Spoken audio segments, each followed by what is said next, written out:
So we had a request come in for a slowed down version with no high-speed voiceover of a step-by-step tutorial of how to do a permanent bonded insert or a carpet patch.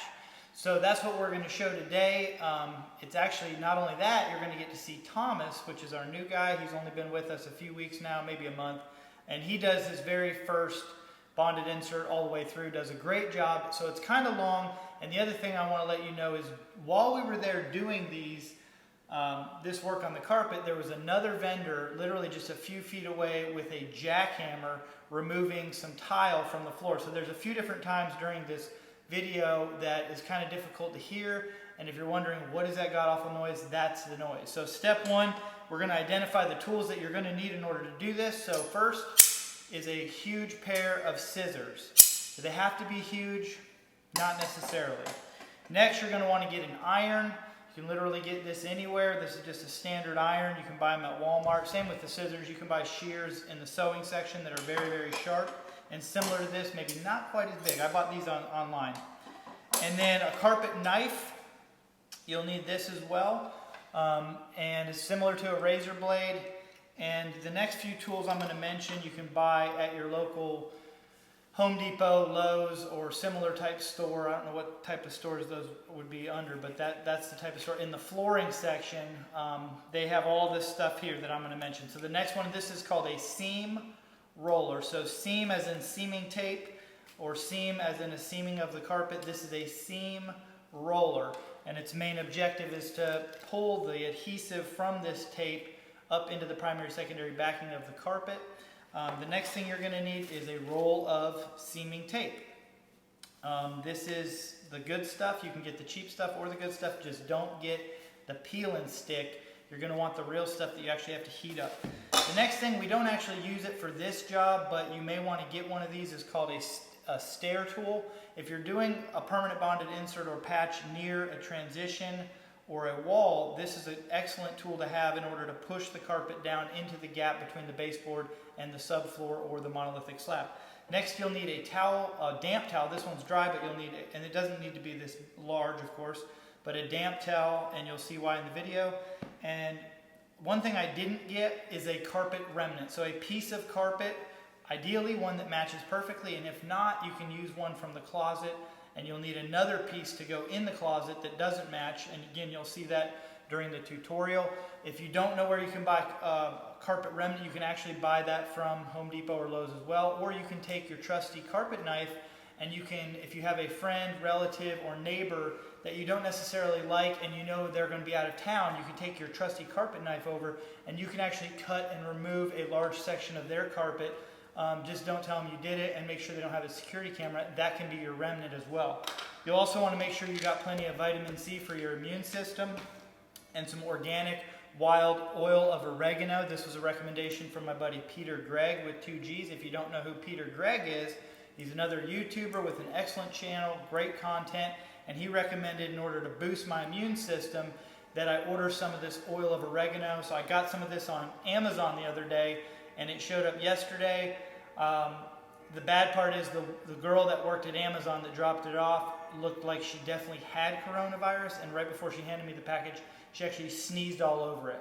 So please let me know what you guys think about this tutorial. It's a little bit long. Please mash the thumbs up, leave a comment below your favorite part, and don't forget to subscribe to our channel if you haven't done so already. Thanks for watching.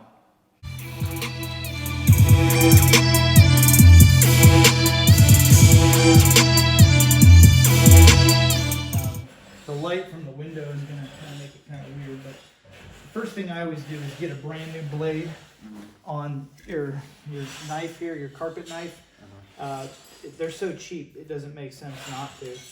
Plug in the iron, get that nice and hot while you're doing this part. But then, you know, the backing, you can see the pattern because just the face yarn is ripped off. So the backing is obviously like a square or, you know, parallel and perpendicular. So you basically just want to cut a square around the edges. So in order to puncture through the backing, you actually have to push pretty hard on that corner.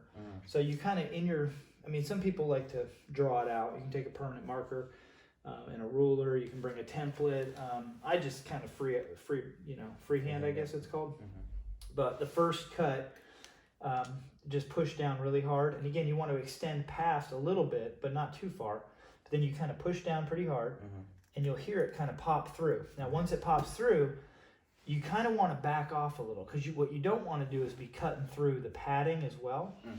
So once you break through, again, you're through, and then you can kind of back off. You still have to push down pretty hard to get through the carpet, but that's your cut, right? So pretty simple, pretty easy.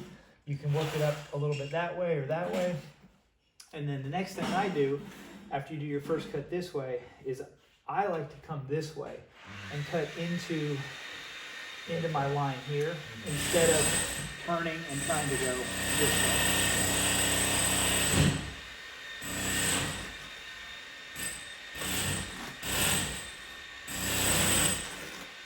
Now once you get the whole thing cut out, you have a nice little piece here. I like to take this piece to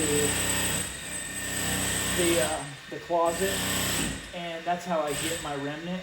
But you can also take your remnant that you're going to put in the closet, and you can use that to cut your piece out of. So you see how your pattern goes this way and this way? It's not square, they're rectangular. You see that? So it's not so important about the piece that you're putting in the closet, but the piece that you're putting here, you want that to line up. Does that make sense? Yeah. So if you pull it out like this, okay, and the lines are going this way, you see how they're going this way, you want to make sure the piece that you put in is also going that way. Does that make sense? Yeah. So this piece here, come, cut this, cut that.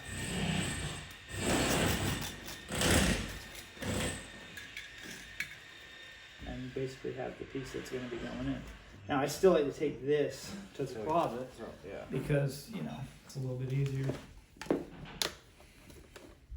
Bring that razor, if you don't mind.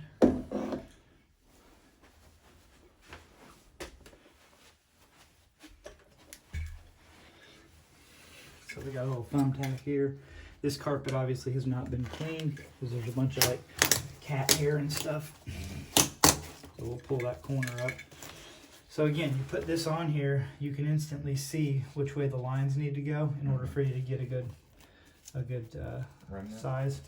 Well, it's kind of, I like to think of it like painting. The better prep you do, the better the finished result is going to be. And so this is kind of all the prep work in terms of, you know, anybody can just slap it in there and glue it in, and, you know, but if you take your time and really do some good prep work in terms of preparing to get the right size and so forth, then you have a much better chance of the finished results turning out the way you want them to.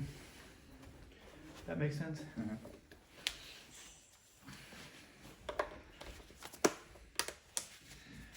All right, point to it again. Make sure it's okay. Perfect.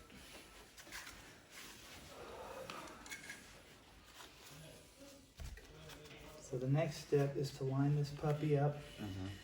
Make sure it's perfect size, which it's not. Needs a little bit trimmed off of here, so that's what you do next. Is clean up this edge just a tiny bit.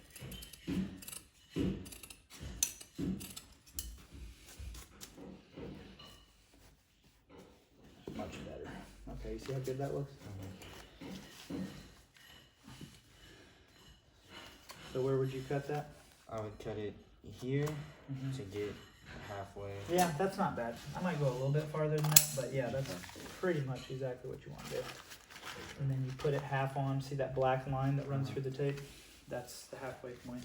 And then are we just doing it one on each side, or are we doing it all four? We don't know yet. Okay. We don't know until we put that other one in, because that's when we'll see how much is exposed and how much is covered up. What I mean by that is once you get both pieces in, you can see we have a gap. See? Yeah. Of no glue. So that's not cool. So then we want to make sure that we actually cover that gap with just enough. Does that make sense? Yeah. So that's it.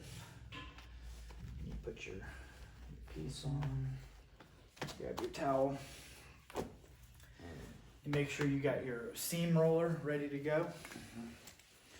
You take your wet towel. I like to put the point, because of the iron comes to a point, so I like to put that up kind of in front of where I'm going to be going.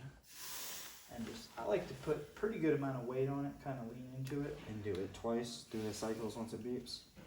Yeah, once it beeps, I will Lift up. Yep, lift up to reset the iron, and then immediately put it right back down for an additional 10 to 15 seconds. Not quite a full cycle, but yeah, you're right. Because certain carpets, one cycle of the iron is plenty as far as the beep. It's just go by carpet, I guess. Yeah, well, some of them it's not quite enough. So it's better to over melt the adhesive on the backing or the adhesive on the tape than it is to under melt. Does that make sense? Yeah. Just like cleaning, it's better to over clean than under clean. So that's probably about 10 seconds on that second cycle. So then you immediately pick this up and push down pretty hard. It's better to go slow and hard than it is to go really fast. Yeah, I like to go both ways. Get it really in there. Get it really in there. And because of the size of this one, I'm just going to go this way, this way, this way, and this way. Does that make sense?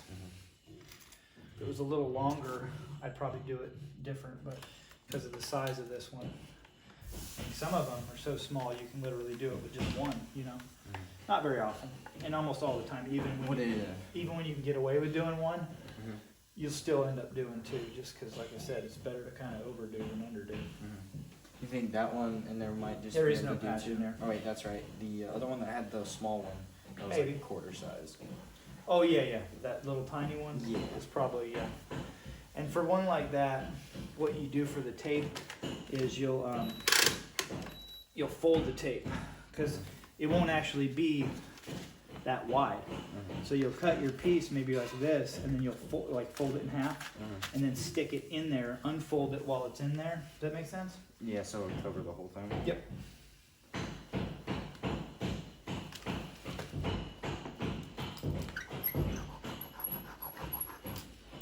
can just see all the damn dirt. When you roll the thing over it, as you roll it, you can see all the shit flying around. Yeah.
For the next run.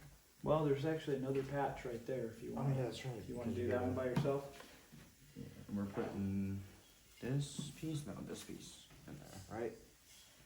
No, we'll probably use the bigger one. Uh-huh. Just because there's like little things like this that we can use. That one's a pretty good size, so we might want to wait to save that one for a bigger patch. You know what I mean? Yeah. It's right behind the door, so.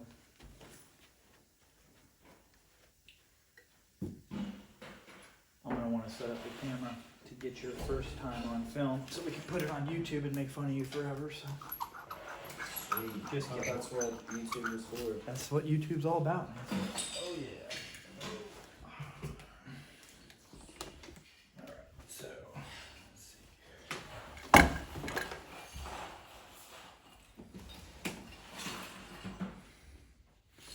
Okay, I can see it perfectly. Yep. Would you cut just around this, or would you come around to the side and just... Oh no, definitely just cut around it. I would Okay. keep it. You want to keep it as small as possible. So Okay. I'll show you real quickly the amount I would cut here to here, here to here, here to here, and here to here. You know what I mean? Just keep it real tight. Pretty much. If you want, I can actually get a template to kind of show you. Excuse me for a sec. Just to give you an idea of about how big Won't be perfect, but that would be about the size that I'd be going for. And if it helps to have that sitting there while you're doing this, you can kind of leave it there. You know what I mean? Mm-hmm. Doesn't have to be perfect, but that'll give you a good idea. Yeah. And there is a buddy of mine, Tim, on Facebook, who uses, what does he call them? I don't remember what he calls them. Basically, they're, you know, pre-sized pieces of like plexiglass. Mm-hmm. Templates, I think is what he calls them. But regardless, those would work really well, obviously. Because then, you know, it's already determined the size for you. Yeah. You just kind of pick one that works and then use it to, and what it is it's actually like a piece of plexiglass with slots in it. So he just puts it over the patch, or puts it over the hole, or the spot, and then cuts, he puts the knife in the slots and cuts it. So did you cut 4 already? No, I've cut 3. I just gotta free Okay. this corner. Let me show you how to free the corner then. If you ever cut 3 and you're trying to do that and it's not connecting, what I do is I stick the knife in where it goes and then I work it forward that way. Then I'll come in this way and I'll work it that way as well. Does that make sense? And then it easily comes up and you can see that's perfect, other than that last edge. And so what I would do here is I would come at it, I would probably punch it in here and cut that way, and then I would put the knife in there and work it forward. Does that make sense? Yes, to, sir. to connect it? Yes, sir.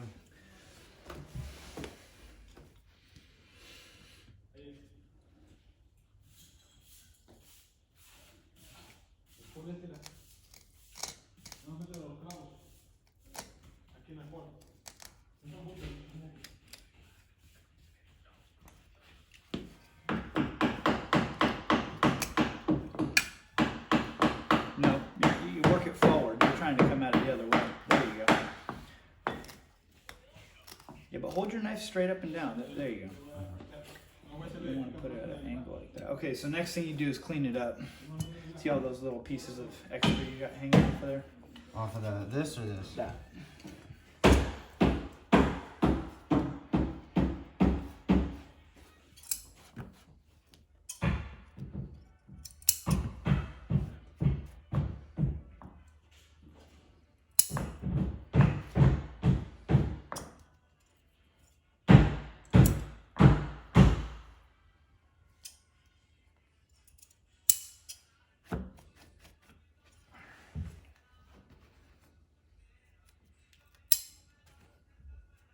Be careful, you're not going to want to put stuff on that because you're about to take this into the closet, remember, and use it for a template.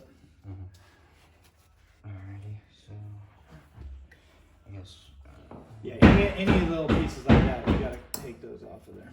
And what those are pretty much is not cutting a straight line. So if you cut a straight line, you won't really have a lot of those. But if you cut it just a little diagonal, you're gonna it frays out really, really bad, which is fine as long as, I mean, it's not fine. You'll get better at it, but what you want to do is make sure that it's just the exact size. This exact size is coming out of the closet, so that when you put it in, it comes right out. But you see how that's not a straight line exactly? Yes, sir, I do. So that's where you have that problem with this. So, okay, we'll take this into the closet. Yep, grab your razor.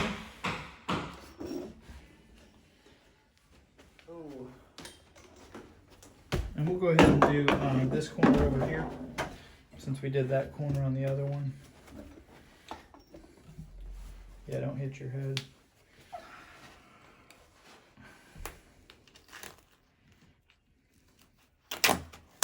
A little too much, but that's okay. That's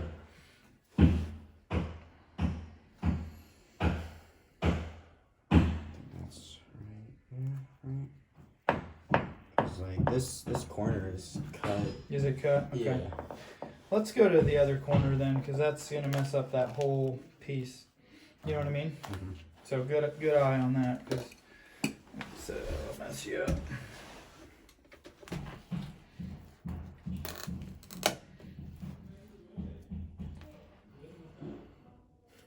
There you go. Yep.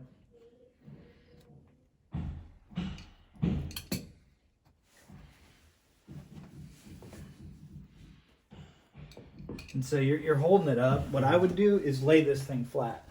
I like to put it flat on the carpet, okay? And then line it up, take your fingers and feel the edges, right? Feel this edge and feel this edge and know that it's lined up just like that. And then once you get it lined up just like that, hold it down, 2 or 3 fingers depending on the size, and then take your blade and just,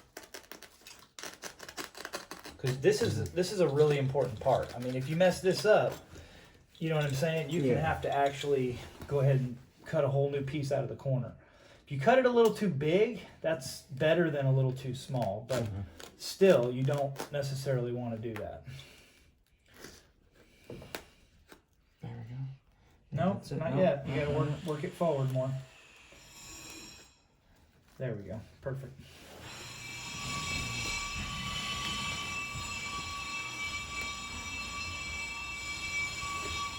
Oh. Woo. Ouch. You alright? Yes, sir.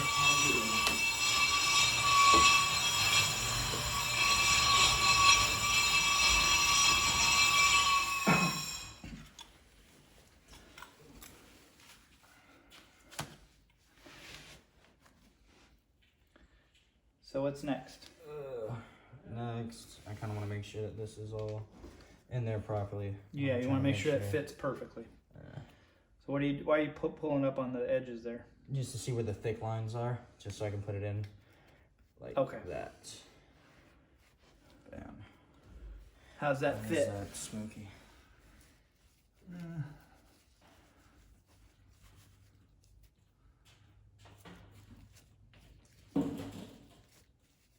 Sometimes if it helps to flip it around a little bit, because if it's a little off size-wise, it may actually go, you know what I mean? So see how that's frayed up right there? So you want to trim that edge up. See how that's kind of frayed out right there? Clean that up a little bit. Again, it's better to put it in there a little tiny bit too small than a little tiny bit too big. Does that make sense? So that'd probably fit. That's going to fit a whole lot better than the alternative there. Okay, so that's how it goes in. Remember, I just picked it up and put it there. That way you can just pick it up. Yes, sir. And put it there. And then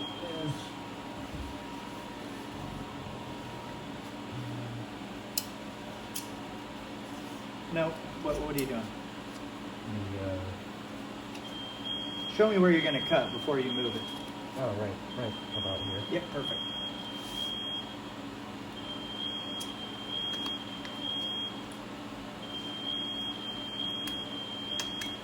Now what I would do is take that piece and put it on the roll of tape and just, because you're going to need 2 the exact same size. And you more than likely won't need another piece to cover the gap. You know what I mean?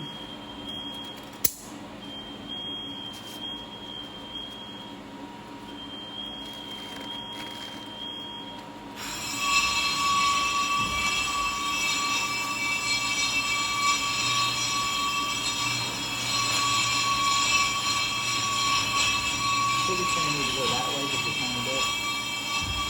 There you go.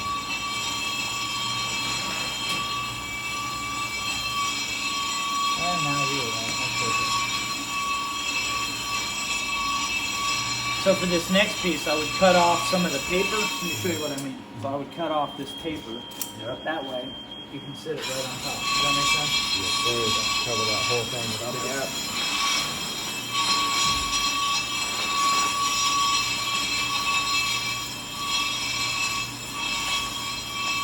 That dust is coming from underneath the door. From him doing that tile. That's crazy. I'm wondering if it was the smoke protector, the Iron now. You want it right there, black line on black line? Well, let me Or show want you. it over again here. Yeah, I'd split the difference between the 2 pieces of tape. So let me show you what I mean. So I would, because you got a little bit showing there and a little bit showing there, I would scoot this one over just a tiny bit and scoot this one over a tiny bit. That way they're both not quite perfectly centered. You see this loosey-goosey here? Yes, You also want to make sure you get that up. Easier to trim those up before you go ahead and place the patch in and heat it up than otherwise.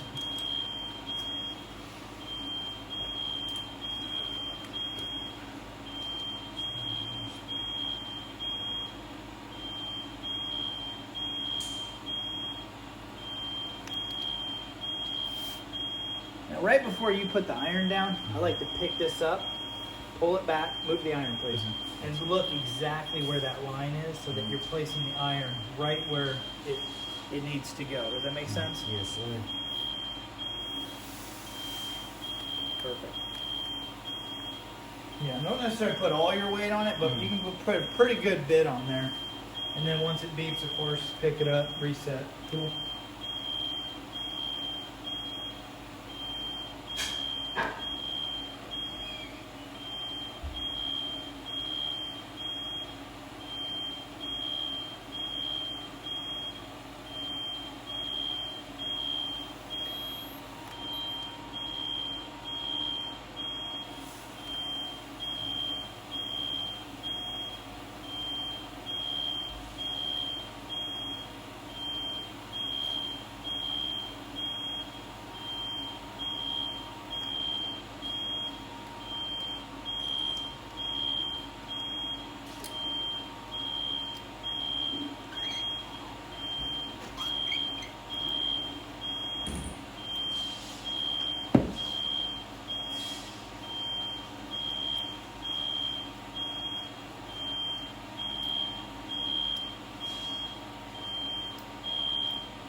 You want to immediately put the iron back down. So you should only go up just to reset and then put it straight back down. The reason being is that if that adhesive on the back of that tape has started to melt but not quite, the sooner you put that heat back down, it doesn't lose any of that heat. Does that make sense?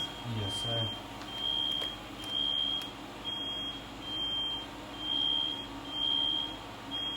And now again, as soon as you pull that iron up, you want to get that seam roller down as soon as possible. That looks really good. So as you're rolling that, sometimes you'll see another one of those little stringy things from the backing that pops up through, and you want to make sure that you gently trim that off. Common mistake people will do is they'll grab it and just kind of pull on it. Well, unfortunately, you can cause more damage doing that.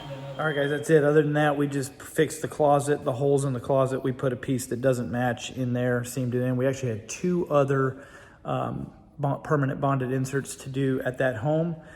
And so total, that was $249 job. Took us about just over an hour, I think, to do all of them. And other than the noise and the dust from the tile removal, it went really, really smooth. So I hope you guys enjoyed that. Hope you learned something. Either way, let me know some feedback in the comments below. I didn't put any eating of food on this one because this is like a 30-minute freaking video on YouTube. That's a long video. So if you made it to the end, let me know in the comments below because I owe you a little prize or present or something for watching that whole thing. But thanks again so much for watching. See you guys tomorrow.